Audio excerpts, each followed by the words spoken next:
नमस्ते दोस्तों, स्वागत है हमारे नए ब्लॉग में। आज हम जा रहे हैं वृंदावन की पवित्र धरती पर। मेरे साथ हैं हमारे बड़े भैया, जो ऐसे चल रहे हैं जैसे वृंदावन की पूरी ज़मीन इनके ही नाम है। अबे चुप कर, फुटेज बना रहा है। मेरी जायदाद की इंक्वायरी कर रहा है क्या? देखो दोस्तों, रोड एकदम खाली है, वैसे ही जैसे एग्ज़ाम के टाइम पर मेरा दिमाग होता है। पर भैया की हालत देखो। भैया, ब्लॉगिंग के लिए तपस्या करनी पड़ती है। वैसे आपको क्या लगता है, प्रेम मंदिर में ज़्यादा भीड़ होगी या आपके शादी के सपनों में? बेटा, अगर कैमरा बंद हुआ ना तो तुझे पागल बाबा मंदिर छोड़ के आ जाऊंगा। हम वृंदावन जा रहे हैं, सोच रहे थे कि वहाँ जाकर सीधे पेड़े खाएंगे, लेकिन इस रास्ते ने तो पेट में इतनी हलचल मचा दी है। पेड़े से पहले मुझे हाजमूला की ज़रूरत पड़ रही है।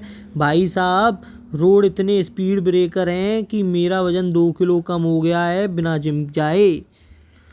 अगर आपको बिना पैसे दिए रोलर कोस्टर की सवारी करनी है तो वृंदावन वाले इस शॉर्टकट रोड पर आ जाओ। कसम से फेफड़े और किडनी अपनी जगह बदल लेते हैं। और सुनो भाइयों, असली खतरा तो आगे है। मुझे पता चला है कि वृंदावन के बंदर इतने टैलेंटेड हैं कि वो चश्मा ऐसे उतारते हैं जैसे किसी फिल्म के विलेन का मास्क उतार रहे हों। इसलिए मैंने अपना चश्मा अभी से जेब में डाल लिया है। मैं अंधा दिखने को तैयार हूँ, लेकिन बंदरों से हार मानने को नहीं। भाई, ये यहाँ पे बंदरों की बात चल रही है। ये भी बंदर आ गया, पता नहीं कहाँ से।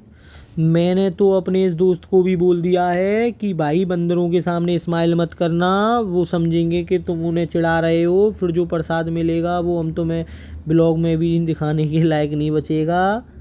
लो भाई, बातें करते करते आ गया प्रेम मंदिर। अब देखते हैं।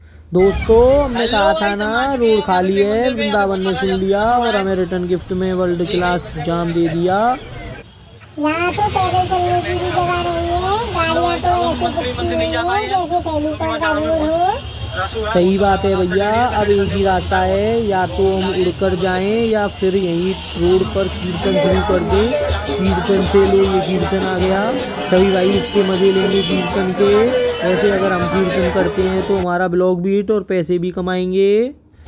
तू कीर्तन कर, मैं तो चला ऑटो ढूंढने। देखो दोस्तों, अभी हम पागल बाबा मंदिर से हो आए। प्रेम मंदिर की सुंदरता देख ली और इस्कॉन टेम्पल के तो हमने वीआईपी दर्शन किए हैं। वीआईपी दर्शन मतलब हम तो गेट के अंदर भी नहीं गए भाई। वही तो दोस्तों, इतनी भीड़ थी कि हमने बाहर से ही डिजिटल दर्शन कर लिए, नमस्ते किया और निकल आ लिए। भैया को लग रहा है कि भीड़ में इनका वजन और कम हो जाएगा। फिर हम आ गए यहाँ पर आइसक्रीम की दुकान पर। ये आइसक्रीम वाले भैया ये आइसक्रीम को घुमा घुमा कर हमको पकड़ने ही नहीं दे रहे हैं। अब हम देखते हैं ये कैसे क्या करते हैं। तो दोस्तों, हम पहुँच चुके हैं इस जादुई आइसक्रीम वाले के पास। मुझे लगा था मैं पैसे दूंगा, हाथ बढ़ाऊंगा और ठंडी ठंडी आइसक्रीम सीधे पेट में, लेकिन भाई साहब यहाँ तो स्कैम चल रहा है। ये देखो, मैंने हाथ बढ़ाया, इसने कौन दिखाया और जैसे ही पकड़ने गया गायब। भाई साहब, जादूगर है या डाकू, मेरी आइसक्रीम मुझे ही नहीं दे रहा। भैया रहम करो, पेट में चूहे नहीं, अब डायनासोर कूद रहे हैं। गरीब का पेट भरेगा तो दुआ मिलेगी। तो भाइयों और उनकी बहनों, अगर आपको भी अपना बीपी बढ़ाना हो और बिना खाए कैलोरी बर्न करनी हो तो इस आइसक्रीम वाले के पास ज़रूर जाएं। दोस्तों, जाम से निकलकर हम पहुंच गए हैं छठीगरा। यहाँ है चार धाम मंदिर, मतलब एक ही जगह पर पूरे इंडिया का टूर। भैया को लग रहा था कि टिकट सस्ती पड़ेगी।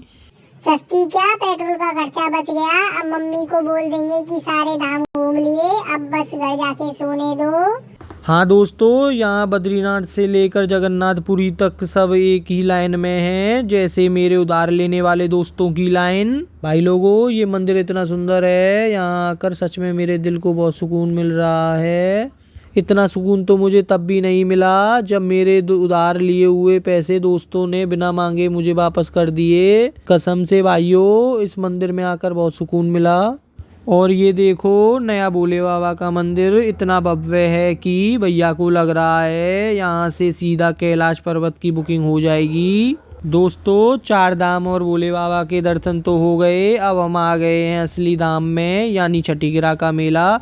यहाँ इतने खिलौने हैं कि भैया को देखकर अपना बचपन याद आ गया। वही बचपन जब ये मिट्टी खाया करते थे। अबे चुप कर, मैं मिट्टी नहीं खाता था, बस चेक करता था कि जमीन पक्की है या नहीं। मेले में घुसते ही भाई ने मुझसे कहा, छोटे वो मुझे बड़े वाले ब्रेक डांस झूले पर बैठना है। मैंने कहा भाई पिछली बार जब तू झूले पर बैठा था तो तूने हवा में उल्टी करके नीचे खड़े 3 लोगों का अभिषेक कर दिया था।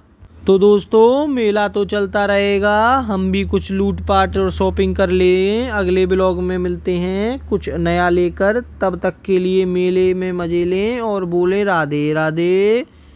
और मेरा चश्मा वापस कर। भाइयों मेरी और मेरे भाई की तरफ से राधे राधे। आप सभी को वीडियो को लाइक एंड सब्सक्राइब करो।